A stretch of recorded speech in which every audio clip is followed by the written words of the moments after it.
The social media landscape has never been more dynamic. What started as platforms for connection and conversation has evolved into a full-blown gladiator arena for commerce, entertainment, and global discourse. From influencer power plays to censorship face-off, 2025 social media is flipping the script and keeping us all on our toes per fucking usual. I know you felt it too. Chances are you've spotted some of these trends or you've lived them firsthand. If you're a marketer, you're either riding the wave, teetering on burnout, or just holding on to your last shred of sanity. So today, I'm sharing the most significant social media predictions shaping the industry in 2025. Now, these are just my opinions shaped by my personal experiences and interpretations. So take them or leave them, because let's face it, the future is a mystery. And frankly, I wouldn't mind being wrong about a few of these predictions. So let's dive in. Prediction number 1, brand ambassadors over one night stands. The age of quick hit sponsorships is dying. Brands are pivoting to long-term collaborations and brand ambassador programs that create authentic relationships between influencers and audiences. Sponsored posts are everywhere, and your audience can now sniff out these half-hearted ads. But when creators stick around long enough to tell your story or service, that's when the magic happens, in my opinion. And that's because ongoing partnerships let creators build a narrative about your product or service, giving their followers the behind the scenes and the authentic content they're hungry for. In other words, consistency equals trust, and trust equals loyalty. These longer campaigns that you get with ambassadors also mean more time to crunch the numbers and fine-tune your messaging, because you have longer time to track and optimize. So you can expect higher returns, happier customers, which we call a marketing win. We all love marketing wins. So what can you do? I would suggest stop these one-night collaborations and instead invest in real ongoing partnerships. Work with creators who align with your brand values and give them the tools to talk about your product. Now, I do have a free influencer marketing toolkit. You can download it in the show notes or the description box if you're watching on YouTube. And that guide will walk you through how to find, pitch, and launch successful partnerships with influencers, or shall I say, the brand ambassadors. Prediction number 2, long form content is back, baby. And I'm really excited about this because TikTok has trained us all to binge 7-second clips, but in 2025, we're craving substance. You see YouTube Shorts, TikTok, and Instagram Reels, they've all increased their upload limits, further reinforcing this prediction. As for other long form mediums, LinkedIn newsletters are skyrocketing in popularity, suggesting this growing appetite for thorough articles and recurring discussions. Now, all of these updates, again, are signaling that people are craving content with more substance and depth, far beyond the 7 to 15 second clips that have ruled social media for the last few years. So I think it's a blend, right? So if your content strategy is not, if you're only focused on short form video, I do believe you're missing out on the people who want more, again, depth and substance. So what can you do? I would suggest leaning into storytelling, whether it's a 10-minute tutorial, a newsletter, right? Or a 20-minute behind the scenes vlog. Give your audience something they can sink their teeth into. Prediction number 3 is TikTok shop and social commerce explosion. Shopping is no longer something you do after scrolling social. It's happening while you scroll. You know, TikTok shop has really blurred the lines between retail and entertainment, making this seamless one-click purchase the new normal. So hang on to that for just a moment. Consumers don't want to jump through hoops. If you think about how you can shop online, right? If you can't buy straight from the content, you're moving on. Friction is the enemy here. I would say TikTok and YouTube are platforms for product discovery, far outpacing Pinterest or Instagram. Definitely Instagram. The argument could be made about Pinterest, but remember, I said seamless one click. If your checkout isn't instant and seamless, you are losing sales. Personally, I've never purchased anything on Instagram, but I have on TikTok. I have from YouTube. And part of that is because I'm more likely to look for product recommendations on TikTok and YouTube. So that's where my buyer intent is. It's not on Instagram. So what can you do? I would make your shopping experience effortless, right? Optimize your social storefronts for these like instant gratifications. And you do that by investing in TikTok Shop and similar platforms to keep pace with the evolving consumer expectations. Prediction number 4, there's a growing push for decentralization amid TikTok turmoil and fact-checking concerns. So as censorship and political interference continue to plague Meta and TikTok, specifically in the TikTok community, I'm seeing people, they're convinced the platform will never regain its free-willing spirit. So this frustration has sparked an increased interest in decentralized social media. Platforms like Blue Sky are gaining momentum as creators look for spaces free from political interference and censorship. Decentralized platforms, right? They operate outside the control of corporations and governments. So they're giving users more freedom, but with fewer guardrails for misinformation. So what can you do? I would say keep an eye on these emerging spaces and experiment early to establish a presence. That's what I'm doing. I'm just dabbling in it, right?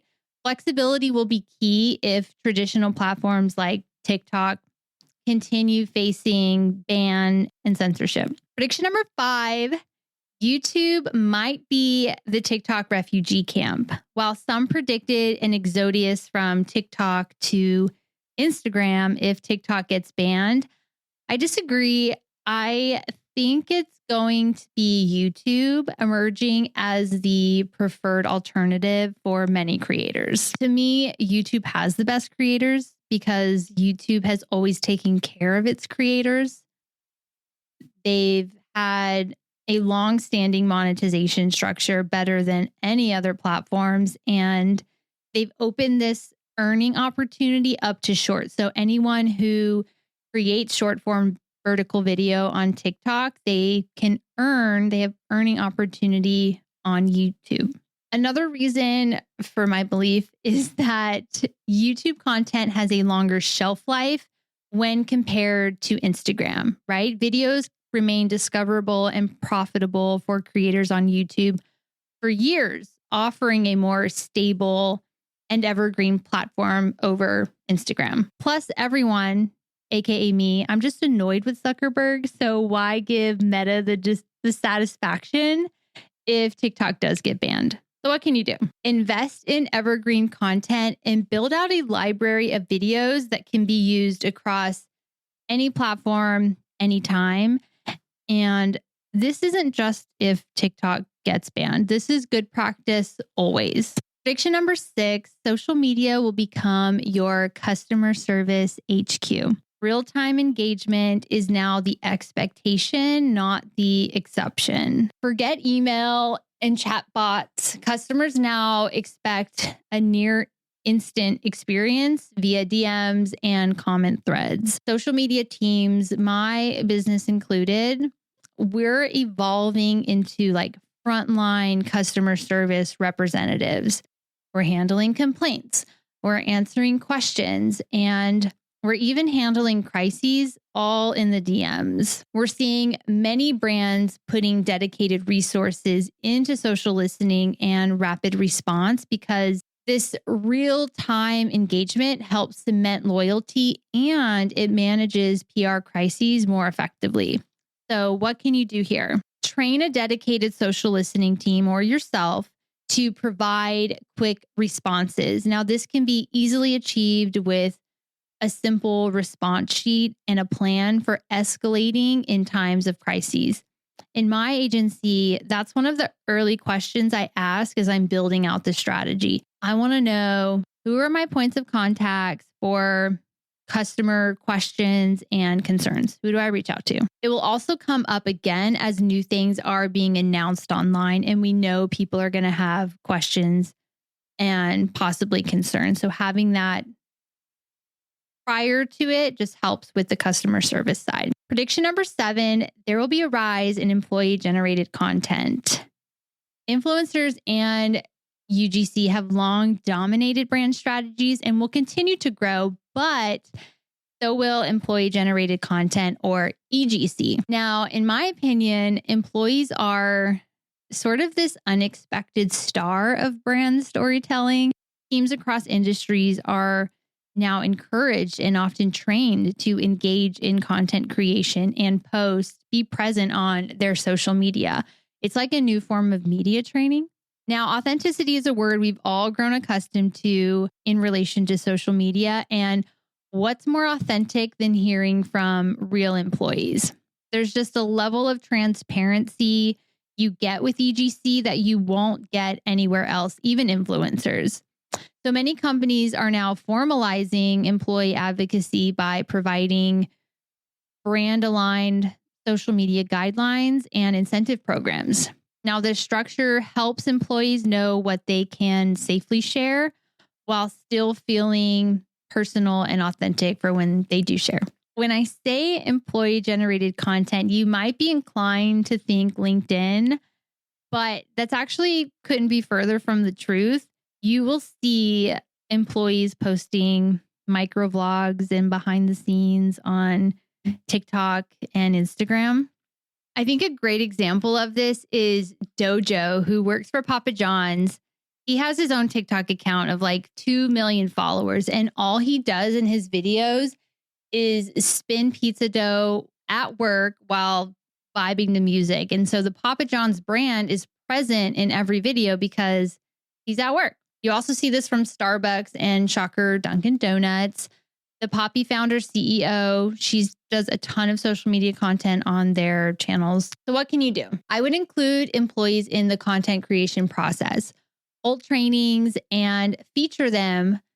Don't force them, but rather incentivize them and give them an opportunity to participate. You can also find the right employees and invest in building their social media presence. So you're essentially creating an influencer within the company. Prediction number 8, join the AI revolution. Now, AI is taking over content creation, virtual influencers, ad targeting, and even customer interactions. It's here. It's not going away. Time to get on board. This surge in AI-driven marketing has also increased the demand for AI skills. Now, for me, on the creative side, this would translate into people who are well-versed in generative design tools. Now, while the efficiency is unmatched, it does raise some questions about authenticity and ethics. So the problem is balancing, right? Too much AI and your brand starts to feel robotic and not enough, and you're falling behind the competitors. So what can you do? Use AI to enhance creativity, not replace it. Focus on personalization, but always keep a human touch in your messaging. Let me know if you're interested in a video on all the AI tools I use in my business, tools that I've taken an interest in, and tools that are on my radar. I'm deep in the AI world. Prediction number 9, LinkedIn's short form video surge. So they have quietly become the formidable social media platform, especially for professionals and B2B marketers. It recently took a bold step in, they have a dedicated short form video feed on the mobile app. This new format does cater, I would say it caters to the busy professionals who want that snackable professional content. So expect a wave of these short form videos, short case studies, how-to guides, thought leadership snippets. Job seekers and recruiters they're tapping into short form videos to showcase skills, company culture, and open roles. So something more than just the static job listings. It's now in video form. So what can you do? I wouldn't say jump all in with video. Certainly test it out, especially if you're not already sharing video. As with any platform, it's important to experiment with many types of content formats, long and short form. Now, if we go back to our discussion on evergreen content and EGC content, there could certainly be an opportunity to repurpose some of that on LinkedIn, especially if you're a recruiter. I feel I should share for anyone in the same boat as me who's maybe dabbled in LinkedIn, but has never taken it to a serious, this is my primary platform kind of level. LinkedIn is a big focus for me this year. So this is what I'm doing.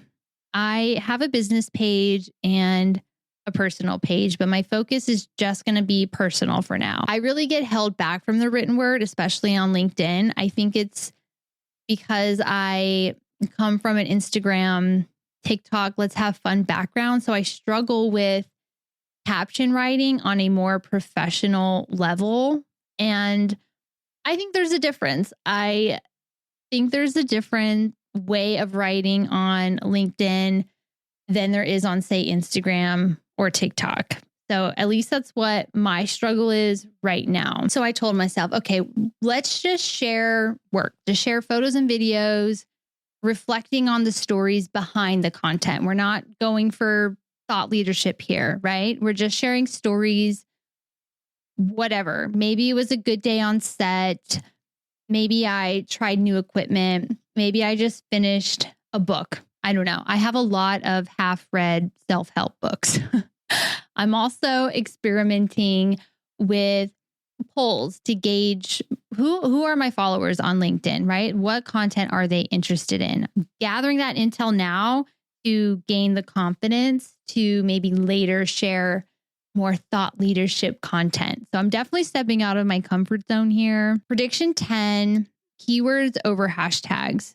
While hashtags remain part of social media's DNA, keyword-rich content is certainly taking center stage. Now, this has already been happening, but I'm including it here to reinforce the significance over hashtags. Platforms like Instagram and TikTok now rely heavily on textual context in captions and descriptions. So using natural conversational keywords they will boost your discoverability more than hashtag stuffing. And I think it's because these social media apps are becoming mini search engines in their own right. Now, remember our discussion on TikTok Shop and buyer intent. Whenever I'm in the market for something, I'm searching on social media, not Google, not Safari, not Bing. Honestly, I don't even know the browsers outside of Chrome. I only know Safari because I have an iPhone. It's important to optimize your social content like you would for Google. As for hashtags, they're not dead. They're just less dominant. That's the right word. Brands are still using branded hashtags for campaigns, but the days of like the 30-line hashtag blocks, they're over. So what can you do here? I would mix purposeful niche hashtags, not broad, niche, and combine that with SEO-friendly content, making a more efficient engagement strategy. So use relevant keywords that feel natural and conversational, and you'll want to plug those into your videos, into your graphics, your captions, your alt text. Those are my predictions, but enough about me. I would love to hear your thoughts. What are you seeing? What are you feeling? And where do you think social media is headed next? Thank you so much for tuning in, and I will see you in the next one.